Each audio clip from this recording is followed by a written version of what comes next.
Caminharam 3 dias, diga 3 dias. 3 dias no deserto e não acharam água. Afinal chegaram a Mara.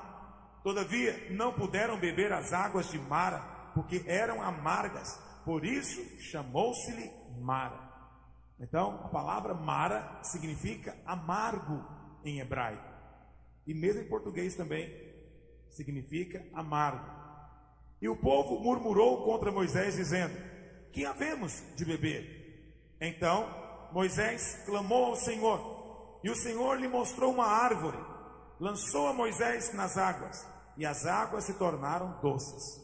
Deu-lhes ali estatutos e uma ordenação, e ali os provou. E disse: se ouvirdes atento a voz do Senhor teu Deus, e fizerdes o que é reto diante dos seus olhos, e deres ouvido aos seus mandamentos, e guardares todos os seus estatutos, nenhuma enfermidade virá sobre ti, das que enviei sobre os egípcios, pois eu sou o Senhor que te sara. Vamos ler juntos o verso 26? E diz: se ouvirdes atento a voz do Senhor teu Deus, e fizeres o que é reto diante dos seus olhos, e deres ouvido aos seus mandamentos, e guardares todos os seus estatutos, nenhuma enfermidade virá sobre ti, das que enviei sobre os egípcios, pois eu sou o Senhor que te sara. No original é: eu sou Jeová Rafá. Você pode escrever na sua Bíblia isso. Este é um dos nomes redentivos de Deus. E aqui o Senhor está se revelando. Eu sou Jeová Rafá. O primeiro nome redentivo de Deus foi revelado lá em Gênesis, quando Abraão foi entregar Isaque, ou pelo menos ele teve a intenção de fazê-lo, entregar Isaque em sacrifício. Mas antes que ele o fizesse, Deus deu a ele o carneiro para que fosse oferecido em lugar de Isaque. E então, naquele dia, o Senhor revelou outro nome, e Abraão declarou que o Senhor também era Jeová Jireh. O Senhor no seu monte sempre proverá. E aqui vemos que o Senhor é o Deus que nos sara, Jeová Rafá. Verso 27. Então chegaram a Elim, onde havia 12 fontes de água e 70 palmeiras, e se acamparam junto das águas. Feche seus olhos por um instante. Diga: Espírito Santo, nessa manhã eu te peço, abre os meus olhos, dá-me revelação, entendimento espiritual, para eu compreender a tua palavra, seja ela luz para o meu caminho, alimento para a minha alma, espada contra o inimigo. Diga: Espírito Santo, muda-me nessa manhã, que eu não seja mais o mesmo, que a tua palavra viva e eficaz opere no meu coração, na minha mente, na minha alma, em nome de Jesus. Então, irmãos, nós estamos estudando o livro de Êxodo, e nós chegamos hoje, o povo de Israel já está caminhando, e chegamos à primeira parada desse povo.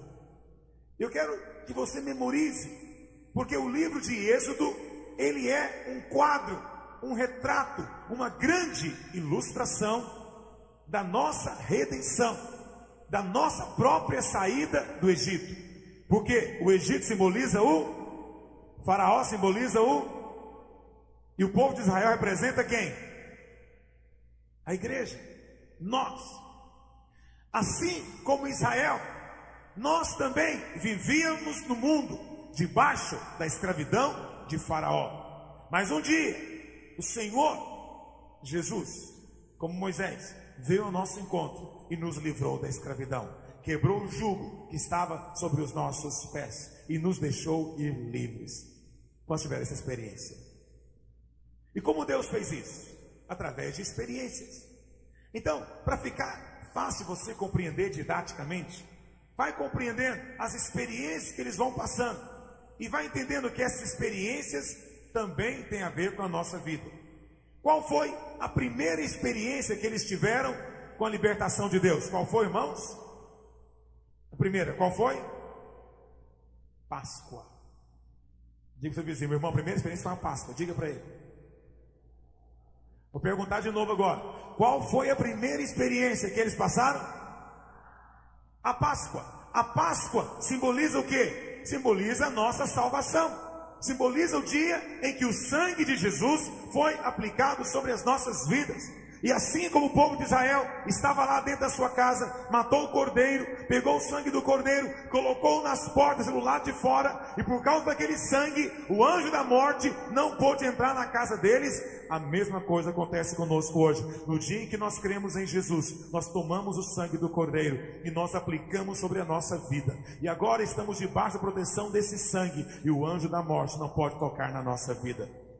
Diga, eu estou debaixo da proteção e da ação do sangue de Jesus. Diga, o maligno não me toca. Por causa disso, a condenação também já passou. Porque não há condenação para aqueles que estão em Cristo Jesus, debaixo da ação do seu sangue. Não há culpa, não há condenação. Por quê? Porque fomos lavados. Nossos pecados foram lavados. Nossas culpas foram eliminadas e não há mais memória delas diante de Deus. Não há pecado grande demais que o Senhor não possa perdoar. Não há pecado sujo demais que Ele não possa purificar. Nós somos um povo sem passado. O poder do sangue é para apagar o nosso passado. No dia em que você creu no Senhor Jesus, o seu passado foi eliminado. Você não tem mais passado diante de Deus. E a Bíblia fala que a sua vida começou a ser contada a partir daquele dia. Aquele dia foi o seu primeiro dia de vida. Amém, meus irmãos? E a partir de então, você está debaixo desse sangue. A Páscoa foi a primeira experiência. Depois da Páscoa, a Bíblia fala que no outro dia, Moisés entrou com eles e falou: olha, durante 7 dias, ninguém coma pão levedado, nem não haja fermento no meio de vocês, porque vocês agora vão passar a servir a Deus lá no deserto. A mesma coisa acontece conosco. Depois que provamos da Páscoa, o Senhor quer que nós eliminemos da nossa vida todo o pecado conhecido. É claro que não somos capazes por nós mesmos de eliminar todo o pecado na nossa vida, mas podemos tratar com tudo aquilo que é conhecido, com tudo aquilo que é consciente. Não deixe que na sua vida haja pecado conhecido, não confessado. Todo pecado deve ser confessado e abandonado. Abandonado. Isso é remover o fermento. Mas passado então aqueles 7 dias, o Senhor mandou eles caminharem, e eles foram e tiveram a segunda experiência, que é a travessia do Mar Vermelho. Qual foi a segunda experiência? O que ela simboliza? O batismo nas águas. Mas é interessante que a travessia do Mar Vermelho, ela veio acompanhada também da nuvem. E lá em 1 Coríntios capítulo 10, diz que o povo de Israel foi batizado no mar, foi batizado na nuvem e foi batizado também em Moisés. Nós vimos isso semana passada. Ora, isso nos fala que a experiência, a salvação de Deus é completa. Você vai atravessar o Mar Vermelho. Porque veja bem, meus irmãos, a Páscoa elimina a condenação. A Páscoa remove a condenação do seu passado, do seu pecado. Mas supondo que um filho de Israel resolvesse continuar morando no Egito, mesmo depois de passar pela Páscoa, ele ainda assim estaria na jurisdição de Faraó. Ele ainda assim estaria debaixo do ataque da opressão de Faraó. Faraó não foi eliminado no dia da Páscoa. Faraó foi eliminado no dia do batismo. No dia em que o povo entrou no mar, no dia em que o povo saiu do Egito, então Faraó não teve mais poder sobre a vida deles. A mesma coisa acontece conosco. É por isso que o inimigo tem muito medo quando você fala batizar. É muito comum você ouvir pessoas dizendo que querem oração, querem erguer a mão aceitando a Jesus, eles querem receber o perdão dos seus pecados, eles sentem felizes com isso. Mas quando dizemos para eles: agora você tem que batizar, para que Faraó não tenha mais espaço na sua vida, então eles recuam, ficam com receio, e Faraó também se levanta a impedi-los de batizar-se. É interessante, é o momento que tem maior resistência na vida dos filhos de Deus, é um pouquinho antes do batismo. É quando você fala: eu quero batizar-me, que o inferno inteiro se levanta para tentar impedir você, porque Faraó sabe que nas águas do Mar Vermelho ele vai ficar afogado e não vai atravessar para lá, e não vai ter mais espaço na sua vida. Quantos dizem amém sobre isso? Então, a segunda experiência foi o Mar Vermelho, que simboliza o batismo. Agora vamos entrar na terceira experiência. O povo de Israel então veio caminhando, e eles caminharam quantos dias, irmãos? 3 dias. Caminharam 3 dias e chegaram aonde? Os irmãos estão me ouvindo hoje? Está conseguindo abrir a boca hoje? A mandíbula está funcionando hoje? Então onde é que eles chegaram? Mara. Mara é a terceira experiência. Hoje eu quero falar da terceira e da quarta experiência, porque elas são subsequentes. Elas acontecem uma logo em seguida à outra. A primeira delas foi Mara. Depois de passar pelo Mar Vermelho, o povo caminhou 3 dias, então chegaram a Mara. Mara significa amargo. E a Bíblia fala que quando eles chegaram em Mara, não puderam beber daquelas águas, porque aquelas águas eram amargas. Agora, percebe, o povo não estava andando ao léu. O povo não estava caminhando sem rumo, sem direção, para onde eles achavam mais apropriado. Nem era Moisés que escolhia o caminho. Eles apenas seguiam a nuvem. A nuvem os guiava de dia, a coluna de fogo durante a noite. Foi Deus quem os levou para Mara. Foi Deus quem os conduziu até Mara. Por que Deus fez isso? Porque o Senhor não os levou diretamente onde as águas eram boas. Porque o Senhor não os conduziu diretamente a um lugar de águas aprazíveis, águas doces, água potável, algo que poderia ser bebida. Porque o Senhor os levou para águas amargas. Porque Deus tem um propósito em nos curar. A mesma coisa acontece conosco quando nos convertemos. O fato de nos convertermos não significa que a nossa alma foi transformada. Digo, novo nascimento acontece no meu espírito, num instante. Diga, mas a minha alma deve ser transformada, e isso demora minha vida inteira. E logo depois, então, que o seu espírito foi regenerado, você nasceu de novo. Deus começa a trabalhar em você para transformar a sua alma. E a maneira como Deus faz é, em primeiro lugar, tratando com aquilo que está doente em você. E a Bíblia chama isso de coisas amargas. Do nosso interior fluem fontes. A palavra do Senhor diz: sobre tudo que se deve guardar, guarda o seu coração, porque deles procedem as fontes da vida. Sobre tudo que se deve guardar, guarda o coração, porque deles procedem as fontes da vida. Quer você queira, quer não, quer você entenda, quer não, do seu interior, do seu coração, estão fluindo águas. Águas estão brotando de você. As pessoas, elas quando vêm ter contato com você, elas provam dessas águas.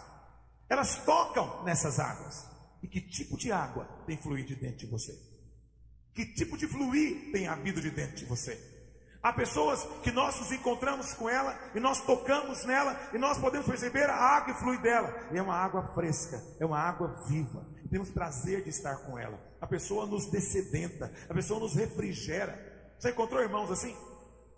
É aquele irmão que o ambiente está pesado, mas na hora que ele chega, as pessoas sentem à vontade.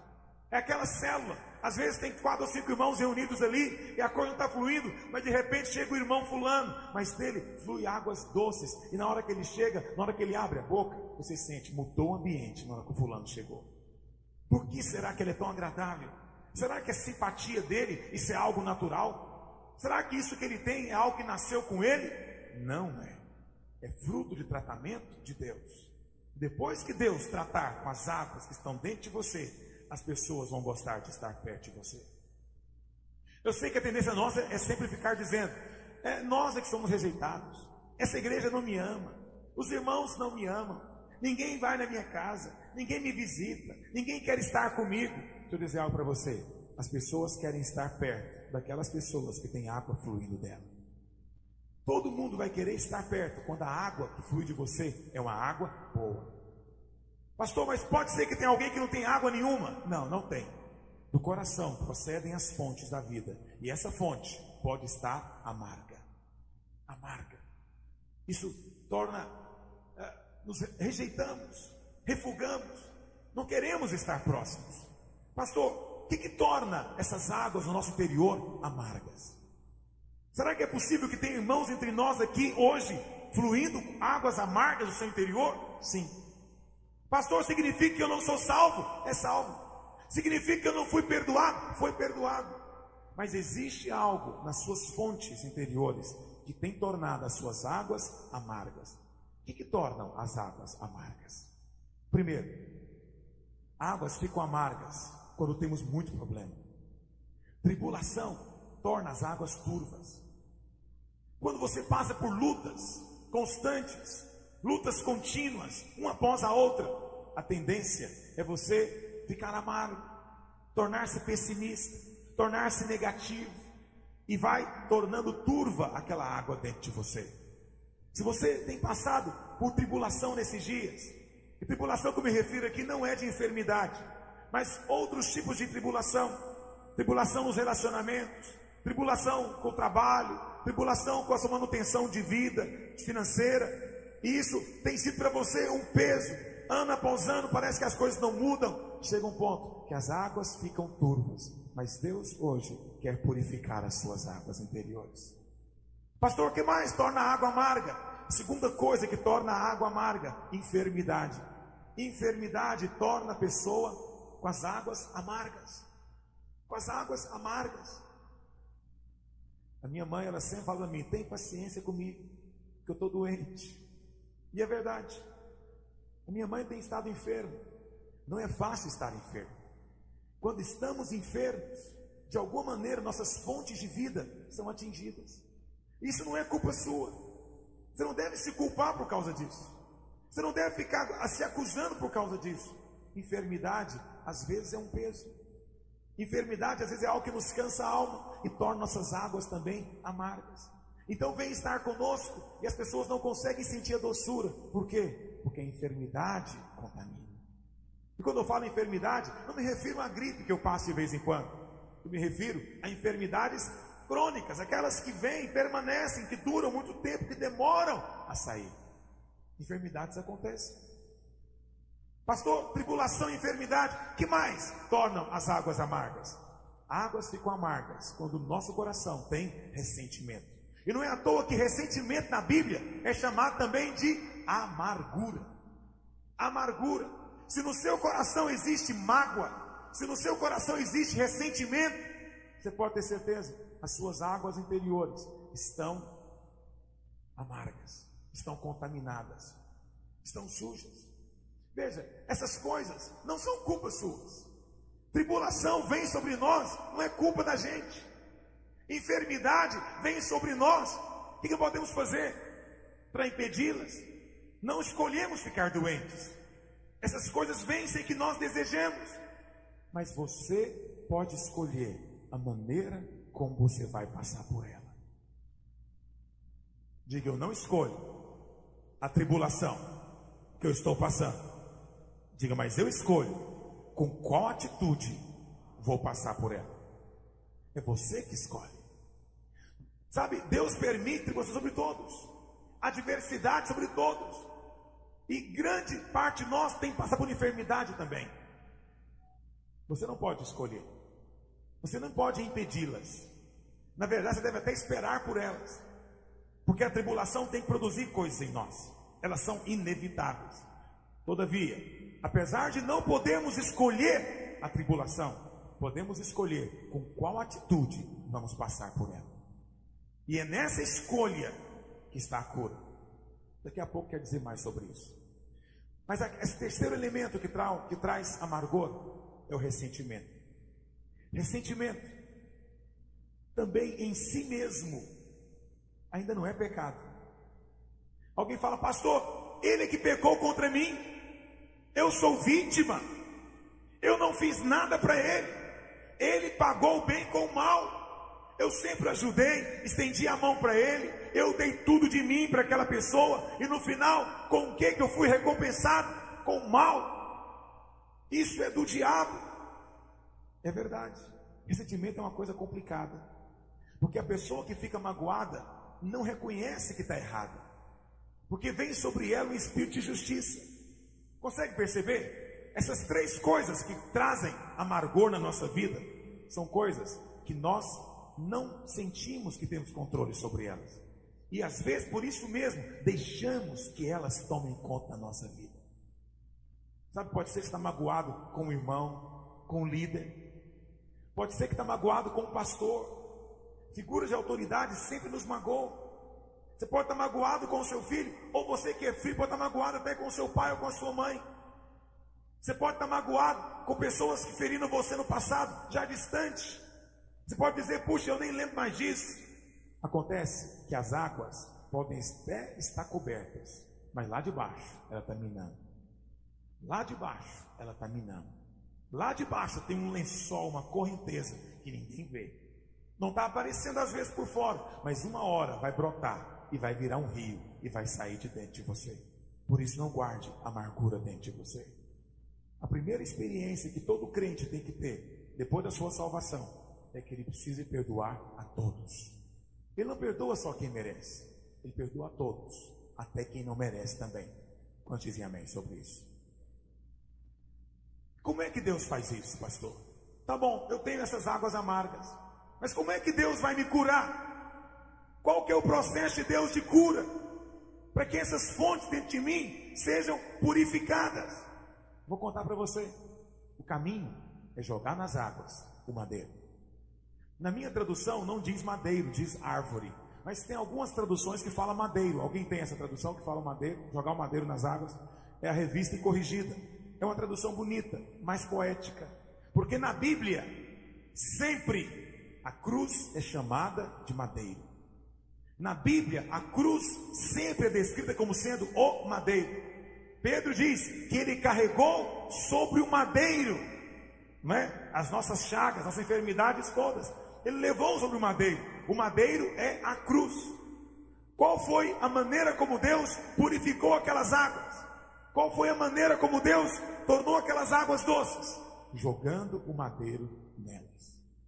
Qual que é a maneira como as fontes do seu coração vão ser purificadas hoje? Se você jogar a cruz sobre ela. Se você jogar a cruz sobre ela. Pastor, eu não entendo. Como é que eu posso fazer isso na prática? Como é que eu jogo a cruz? O que significa a cruz? A cruz é aquilo que você não quer fazer. É a maneira fácil de você entender o que é a cruz. A cruz é a loucura. A cruz é o absurdo. A cruz é aquilo que aos olhos do mundo é a coisa mais hedionda que pode haver. A cruz é o perdão. A cruz é a paciência. A cruz é a abnegação. Vou explicar o que é a cruz nos 3 sentidos. Primeiro, a Bíblia fala que as tribulações vêm sobre nós. E é inevitável que ela venha. Mas qual que é a maneira de você vencer a tribulação? É você dizer, Jesus, passa de mim este cálice. Todavia, Senhor, não faça o que eu quero, faça o que o Senhor quer. Jesus, não quero passar por isso. Não estou com vontade nem com alegria de fazer isso. Seja honesto com Jesus. Mas no filme você diz, todavia, não faça o que eu quero, faz o que o Senhor quer. Se o Senhor quer que eu fique suportando essa pessoa, eu vou suportá-la, porque essa é a vontade do Senhor para mim. Vou fazer isso com alegria. Se o Senhor quer que eu carregue essa pessoa nas costas, eu vou carregar, porque essa é a vontade do Senhor para mim. Mas fala comigo, Senhor, é a tua vontade? Isso é jogar a cruz. Quando Ele falar para você, toma a cruz. E quando você tomar a cruz, sabe o que vai acontecer? Aquela situação não será tão pesada quanto parecia. Aquela situação vai parecer doce para você, porque é a vontade de Deus.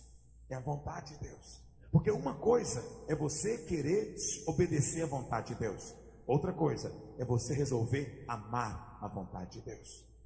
Deus não procura somente aqueles que querem obedecer a sua vontade de maneira angustiada, de maneira contrariada. Deus procura filhos que amem a sua vontade, que mesmo não compreendendo, sabem que é a vontade de Deus, e por isso submetem, e por isso Deus os abençoa. Quanto entende o que eu digo nessa manhã? Vamos tentar usar exemplos mais específicos para você entender. No perdão, por exemplo, o perdão por si só é cruz. Por que o perdão é cruz? Porque o perdão é quando você resolve levar o prejuízo todo sozinho. Perdão é quando você exime o outro, fala, olha, pode ir em paz. Então, por exemplo, o Roberto está aqui, ele vai lá na minha sala e eu tenho eu tenho um vaso. Eu tenho um vaso de porcelana caríssimo. E ele vai na minha sala e ele pega no vaso, eu falo, não mexe não, irmão, é caro isso aí. E ele, pastor, o que é isso e tal, dou conta de segurar e tal, não sabe mais o que, e pumba, deixa cair e quebra o vaso. Ele não tem como pagar esse vaso, é duro, não tem dinheiro, não tem como pagar. Aí ele fica sem graça. Percebe? Eu tenho duas saídas só. Uma saída é a saída da amargura. Eu te avisei, rapaz, eu falei para você não fazer isso, agora você fez. Não vou esquecer isso que você fez comigo. Isso aqui era de estimação. Essa é a saída. Isso contamina as fontes interiores, torna você amargoso. O outro caminho é você engolir o prejuízo e deixar ele ir embora perdoado. O vaso não vai voltar, o vaso vai continuar quebrado, e você ainda fala para ele, pode ir em paz, eu perdoo você, você não me deve nada. Isso é cruz, meus irmãos. Cruz é levar o prejuízo sozinho. O que Jesus fez na cruz? Ele levou tudo sozinho. Levou tudo sozinho. Eu sei que a reclamação comum nos casamentos é essa, sempre eu. Toda vez é eu que tenho que ir atrás reconciliar, toda vez é eu que tenho que ir atrás para dar um jeito de resolver o problema.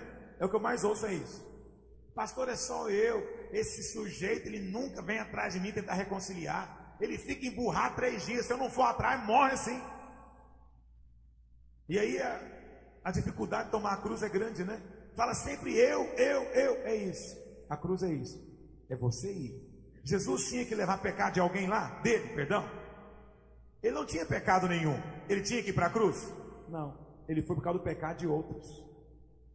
E depois lá em cima, ele teve que perdoar ainda. Fala, Senhor, não apenas eu os perdoo, mas quero que o Senhor perdoe também. Não lhes imputes esse pecado. Eles não sabem o que fazem. Não sabem o que fazem. Isso é cruz. Levou tudo sozinho. É o culpado sozinho. Ficou mal sozinho. Reputação ficou ruim sozinho. Todo mundo ficou bem. E ele levou sobre si. Isso é cruz. É assumir a culpa, às vezes mesmo sem tê-la. É buscar reconciliação, mesmo quando você é a vítima. Isso é cruz. Mas quando você joga a cruz na sua situação, as águas ficam doces.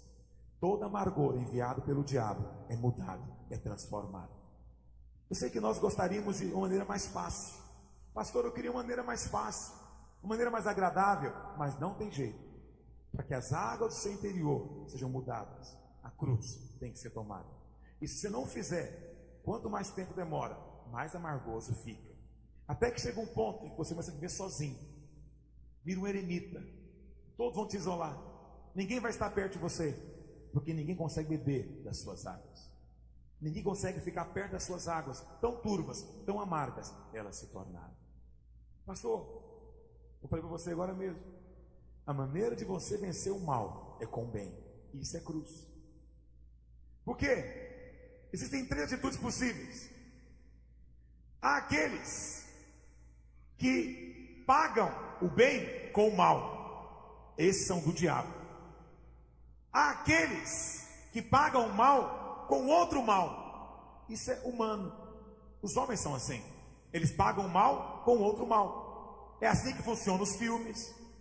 E você fica feliz quando o mocinho apronta um mal maior. Mas quando o mocinho faz um mal maior, ele tornou-se pior do que o bandido. Por isso todo mocinho é pior do que o vilão. Porque ele fez pior do que o vilão para ser maior do que ele. Para ser maior do que ele. Por isso, vencer mal com mal é humano. Mas agora, vencer o mal com o bem, só os filhos de Deus podem fazer. Só você pode fazer. Estão tratando você mal? Resolva tratar cada vez melhor a outra pessoa. Entende? Estão de alguma maneira agredindo você? Resolva colocar brasas vivas na cabeça dele. Isso é cristianismo. Se não existir isso, você não está vivendo o cristianismo ainda.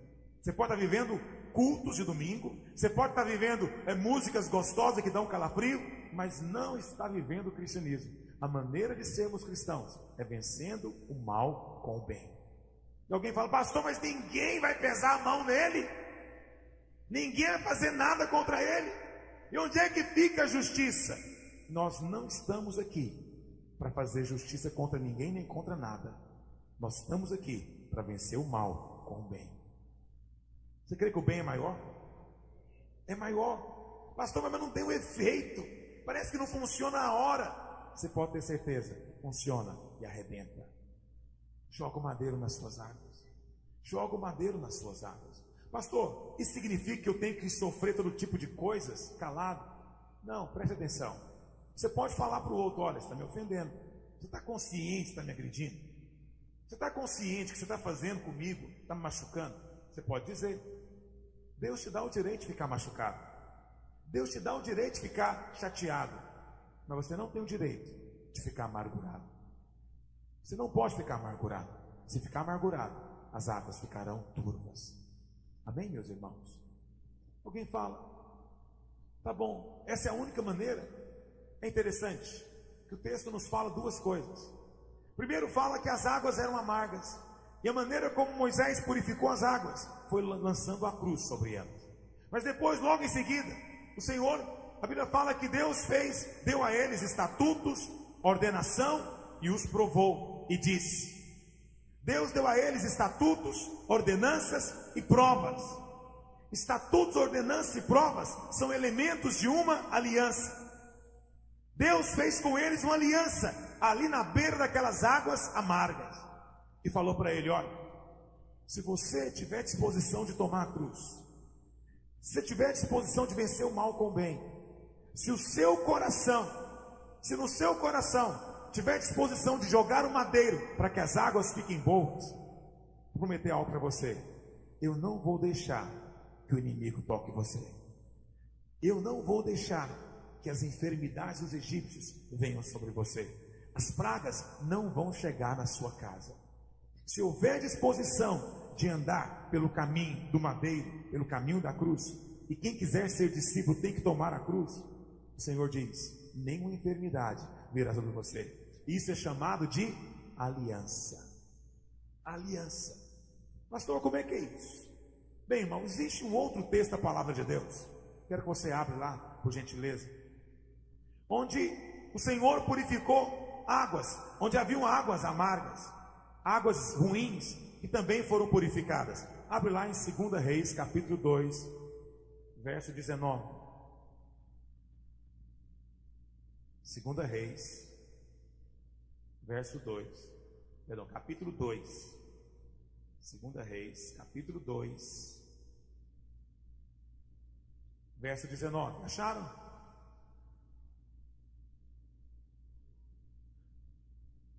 Segunda Reis 2:19.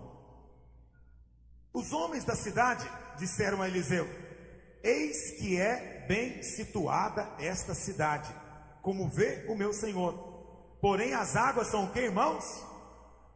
Porque as águas eram ruins, qual que era a consequência? A terra era estéril. Vou dizer algo para você: quando as águas são amargas, não há fruto. Não adianta tentar frutificar com águas amargas. Nada vai crescer na beira dessas águas. Nada vai frutificar. Nada vai florescer na beira dessas águas. Se você quer ser como uma árvore plantada junto a ribeiros de água, essas águas têm que fluir do seu interior e tem que ser rios de água viva. Não pode ser águas mortas, não podem ser águas más. Mesma coisa que havia lá em Mara, havia também aqui em Jericó. Verso 20. Ele disse: trazei-me um prato novo e ponde nele sal. E lhe trouxeram. Então saiu ele ao manancial das águas e deitou o sal nele. Ele saiu e foi lá para onde a água brotava. Eu falei para os irmãos: sobre tudo se deve guardar. Guarda o coração, porque dele procedem as fontes da vida. Ele saiu, foi até as fontes da vida, foi até as fontes das águas e jogou sal nele. E assim diz o Senhor, diz: tornei saudáveis a estas águas, já não procederá dela morte nem esterilidade. Ficaram, pois, saudáveis aquelas águas até o dia de hoje, segundo a palavra que Eliseu havia dito. Qual foi a maneira como Deus purificou essas águas? Através do sal. Esse sal aqui não é o sal grosso que se usa aí para fazer as descarregos, sei lá o que. Nem na macumba também, que toma banho de sal grosso para se livrar das mal olhadas, sei lá mais o que. Ainda que as pessoas tenham esse misticismo, e às vezes tragam para dentro da igreja esse misticismo maligno, porque a igreja do Senhor não tem misticismo, nossa realidade é toda espiritual, amém, meus irmãos? Não tente fazer as coisas de Deus visíveis, não tente lidar com as coisas de Deus no ambiente visível. As coisas de Deus são no Espírito, nós servimos a Deus no Espírito, não é mais do visível. Então você vai entrar em alguns lugares e vai ver lá incenso, e aquele incenso para encher o ambiente, dizem que atrai a Deus. Não é esse incenso que atrai a Deus, não é aquela plantinha sendo queimada que atrai a Deus. O que atrai a Deus é o incenso da sua oração, feita por um coração puro diante dele. Aí você vai encontrar também na igreja, né, pessoas vão jogar a água que foi abençoada em cima de você. Não é isso que o diabo tem medo. Nem adianta sair também com incenso pela sua casa. As coisas não são físicas. Também não adianta colocar sal grosso na sua cabeça. Vou ser franco com você, o sal tem que ser jogado nas fontes das águas. O sal tem que ser jogado nas fontes das águas. Mas pastor, como é que é isso? Como é que eu vou jogar sal nas fontes das águas? Se as fontes são o meu coração, como é que eu vou jogar o sal nessas águas do meu coração? Bom, a Bíblia fala a resposta. Abre lá em Êxodo, capítulo 15. Não, perdão, não é Êxodo. É Levítico, capítulo 2, verso 13. Levítico 2, verso 13.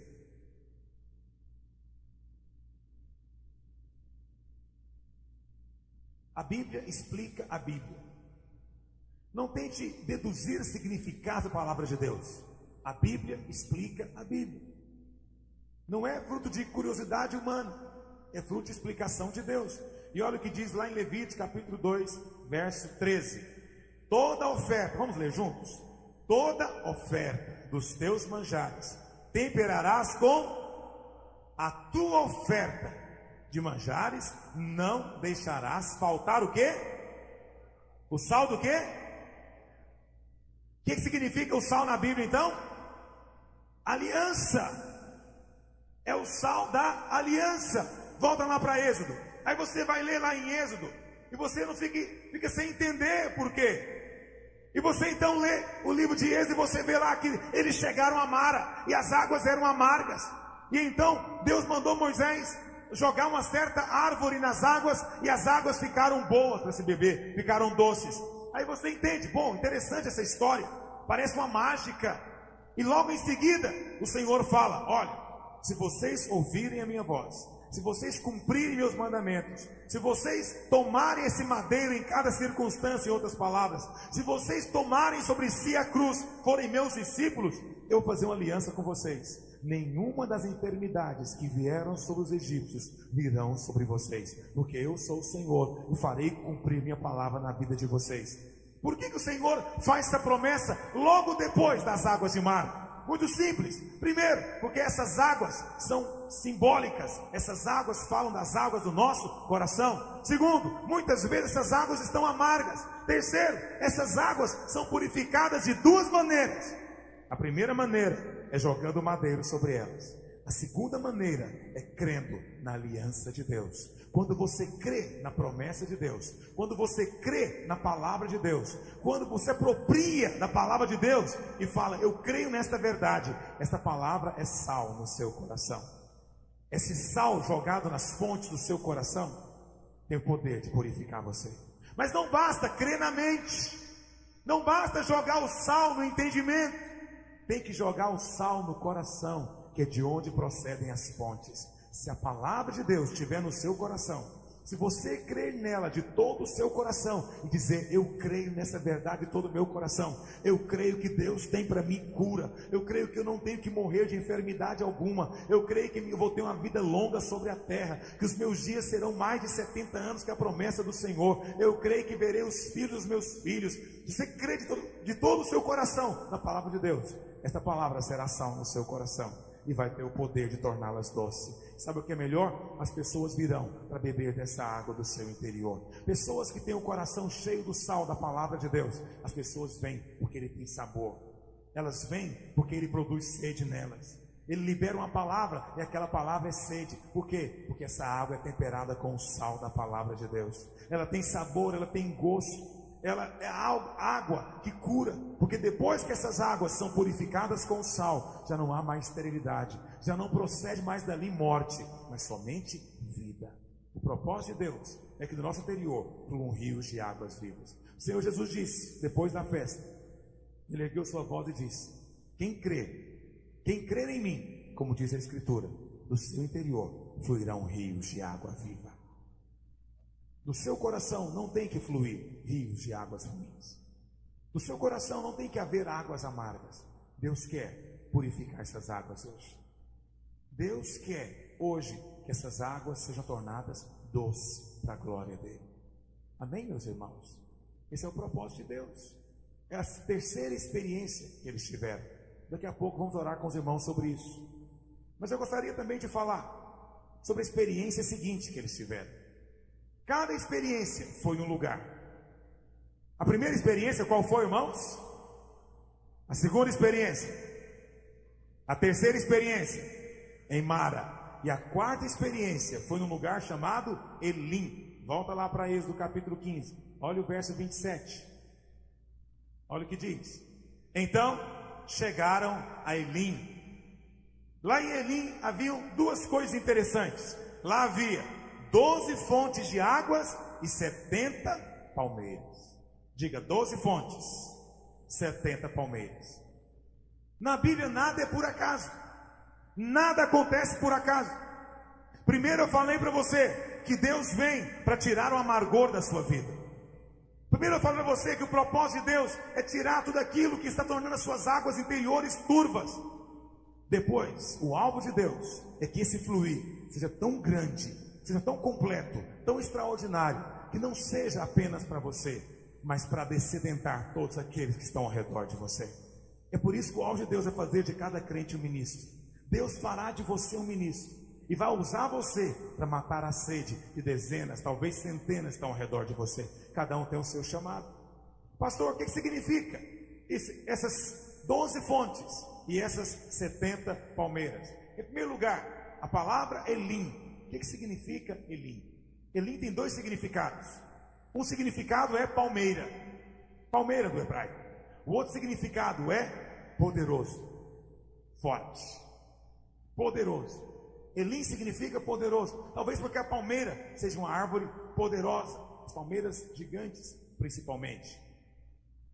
E a Bíblia fala então que lá nesse lugar chamado Elim, que é um lugar de poder, existiam 12 fontes jorrando, fluindo, e 70 palmeiras crescendo.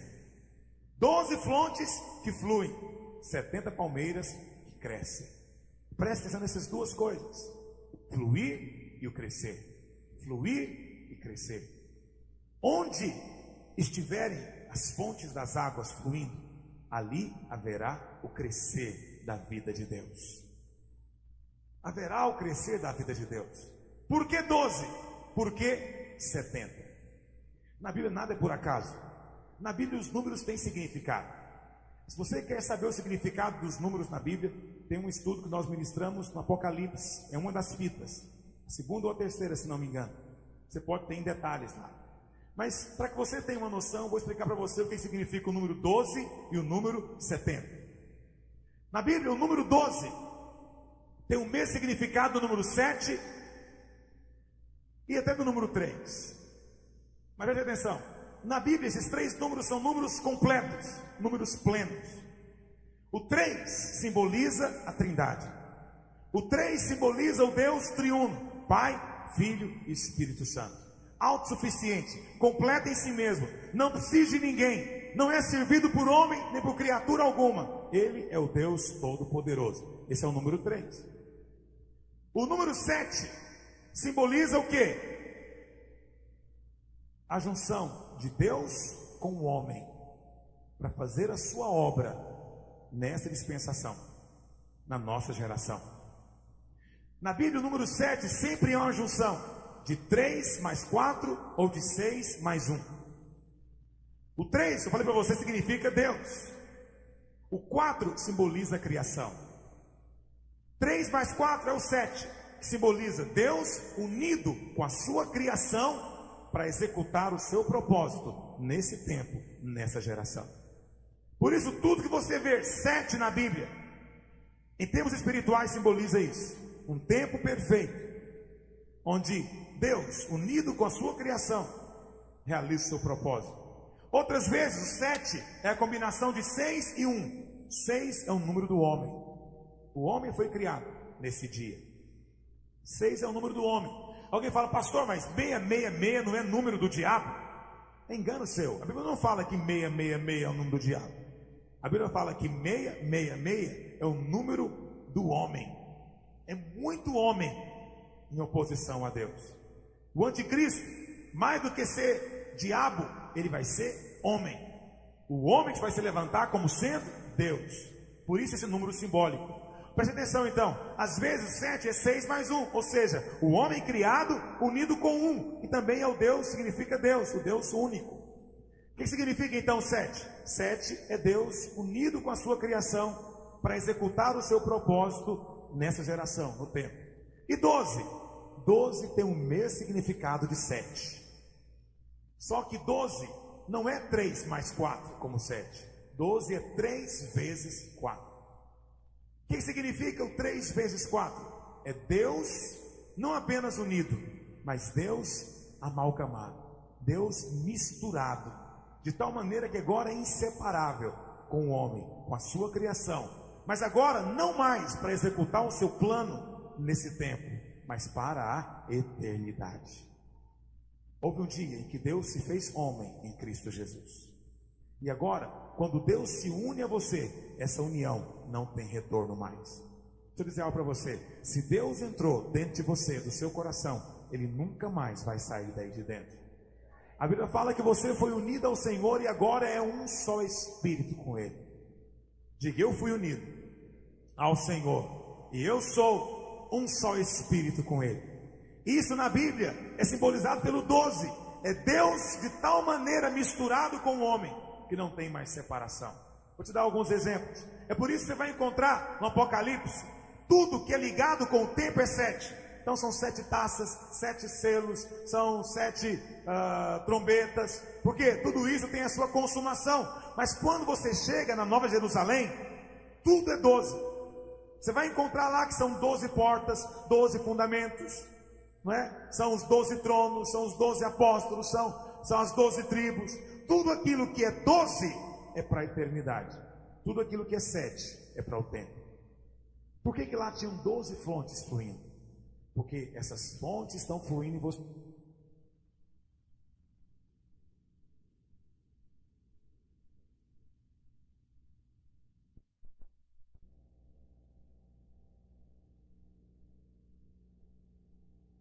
Viva. Essas fontes fluindo, estão fluindo em você de maneira completa para a eternidade. Quando dizem amém sobre isso? Pastor, e por que 70 palmeiras?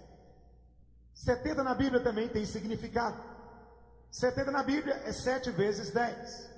O 7, já falei para você, é Deus unido com o homem de maneira completa para executar um serviço, um propósito nessa geração. E o 10? 10 é plenitude humana.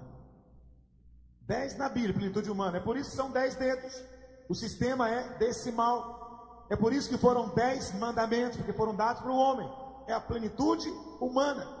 Tudo aquilo que é 10 na Bíblia é plenitude humana. É por isso que eram 10 virgens. Por quê? É para contar a plenitude da história humana. Na Bíblia, o 10 significa isso, plenitude humana. O 7 e o 12 é plenitude divina. Quanto entende o que eu estou dizendo? Tá bom, pastor. E aí então você tem 10 vezes 7, 70. 70 significa então o propósito de Deus se cumprindo completamente através do homem. Tudo aquilo que é 70 na Bíblia significa o propósito de Deus, o serviço de Deus de maneira completa. Tá bom, pastor, entendi o que você está falando. O que isso tem a ver comigo? Para você compreender o que tem a ver com você, você tem que entender onde na Bíblia acontece a junção de 12 e de 70. Estão me ouvindo bem atrás, irmãos? Dá para ouvir? Onde na Bíblia existem acontecendo ao mesmo tempo o 12 e o 70? Existem 2 lugares na Bíblia. primeiro está lá em Êxodo, no capítulo 24. Abre lá. Êxodo, capítulo 24.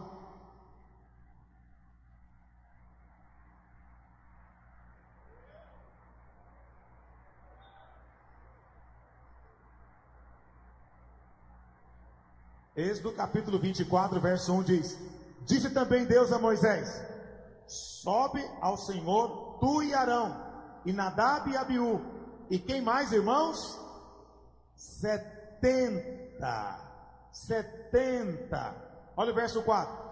Moisés escreveu todas as palavras do Senhor, e tendo se levantado pela manhã de madrugada, erigiu um altar ao pé do monte, e 12 colunas, segundo o que, meus irmãos?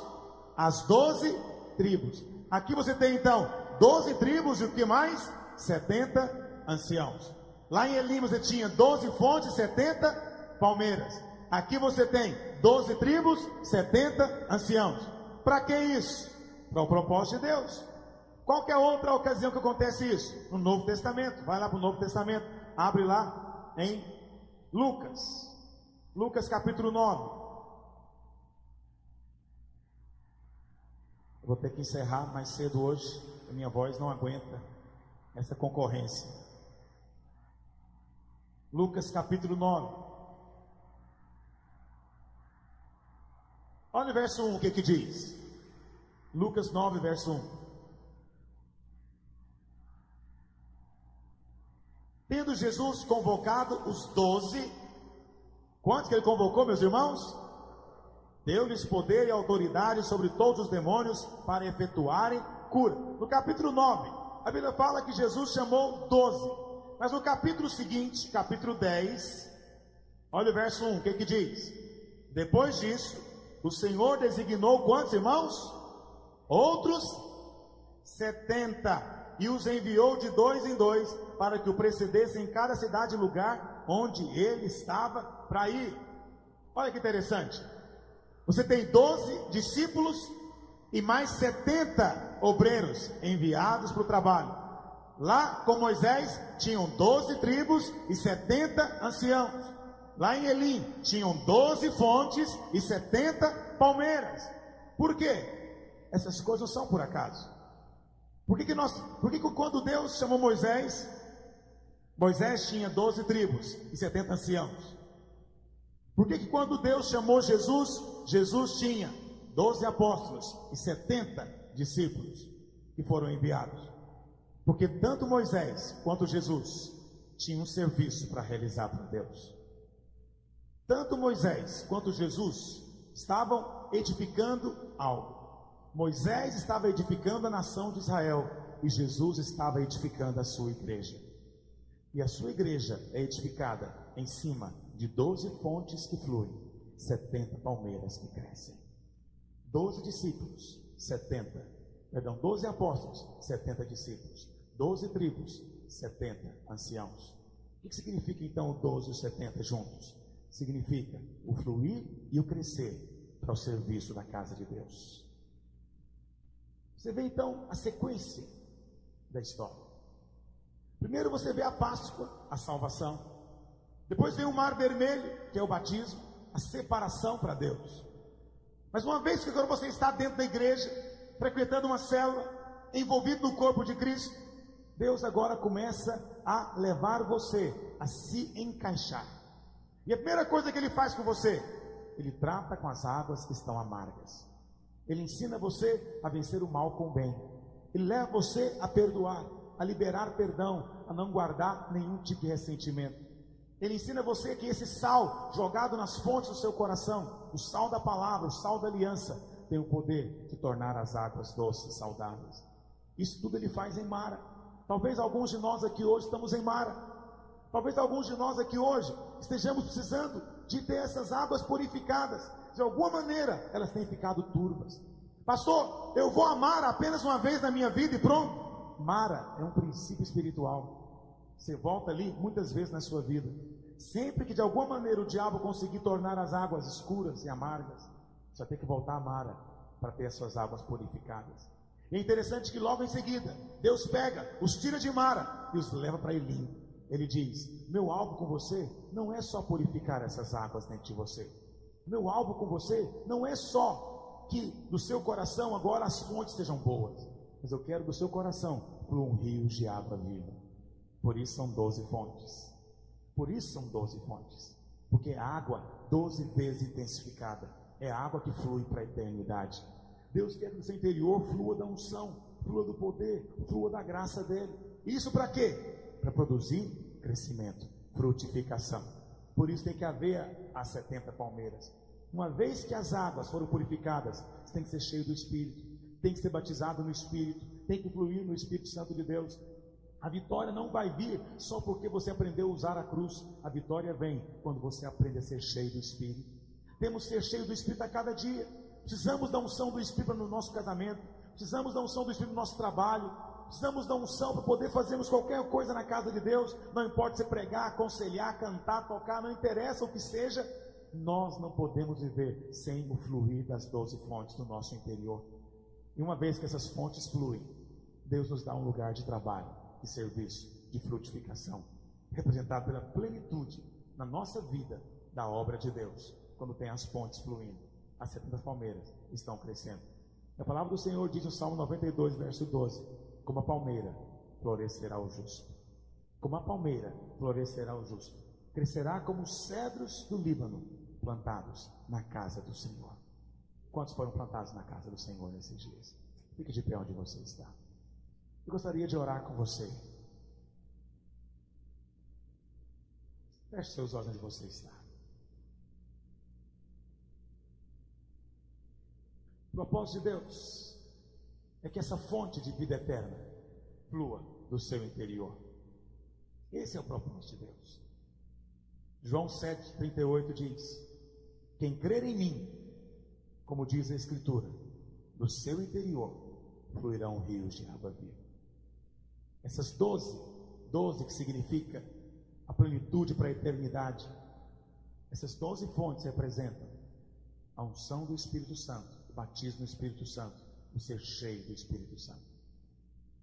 E o Senhor tem falado muito no meu coração nesses dias, que há um risco muito grande de nós deixarmos que a unção de Deus que está conosco, está em nós, seja contaminada por águas amargas que o inimigo porventura permite que venha até nós. A maneira de nos mantermos fiéis no curso do fluir de Deus é mantendo essas águas no interior puras, doces diante dele. Por isso quero feche seus olhos nessa hora.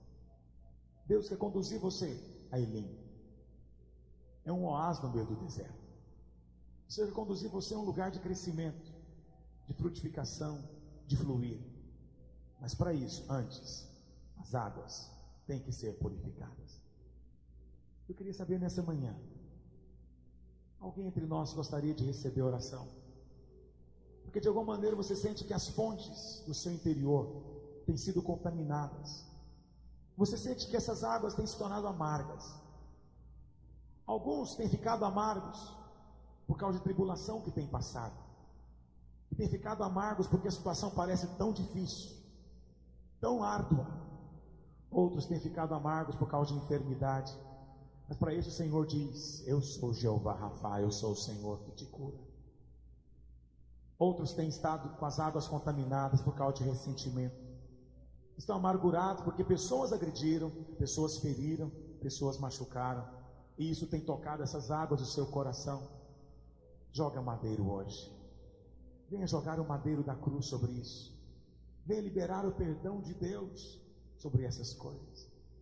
Venha liberar o perdão de Deus sobre a sua vida, sobre aqueles que não merecem, sobre aqueles que de fato mereciam a justiça. Mas você libera o seu coração tudo aquilo que tem contaminado você. Se você quer receber a oração nessa manhã, sai do seu lugar, vem aqui à frente. Nós, pastor, vamos estar orando por você, pondo as mãos sobre a sua vida. Você não vai embora como você chegou aqui hoje. As águas vão ser purificadas no seu interior. Essas águas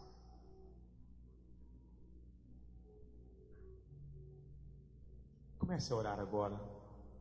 Não fique simplesmente esperando que alguém ore por você, mas você mesmo vai dizer para o Senhor: Deus, toca na minha vida, toca na minha vida, move na minha vida, move na minha vida. Vamos cantar aquele cântico, eu sou o Senhor que te cura. Nós vamos orar com cada um dos irmãos. Você não vai embora sem receber a oração. Os demais irmãos, se você quiser sair, já quiser ir embora, nós estaremos assim encerrando. Você possa ter uma semana de vitória onde você está, e que o Senhor possa manter o seu coração puro diante dele, que você possa fluir no poder da unção dele onde você está. Você quer sair do seu lugar e vir ajudar a orar por essas pessoas? Venha também ajudar a orar. Às vezes é o irmão da sua célula, você sabe que está passando por tribulação, passando por luta. Venha também, passe a mão no ombro dele, seja amoroso, afetuoso com ele. Deixe o Senhor tocar na vida dele através de você. Vamos ministrar esse cântico. Eu sou o Senhor que te cura. Eu sou o Deus que te cura. Sou o Senhor que te sara. Sou a palavra que restaura o teu ser. Eu sou o Deus que te sara. Eu sou o Deus que te cura. Sou o Senhor que te sara. Sou a palavra que restaura o teu ser. Eu sou o Deus que te sara. Tu és o Deus que me curou. És o Senhor que me sara. Essa palavra que restaura o meu ser. Eu sou o Deus que te sara. Os irmãos da equipe de louvor, venham à frente, por favor. Ronilson, cadê o Ronilson?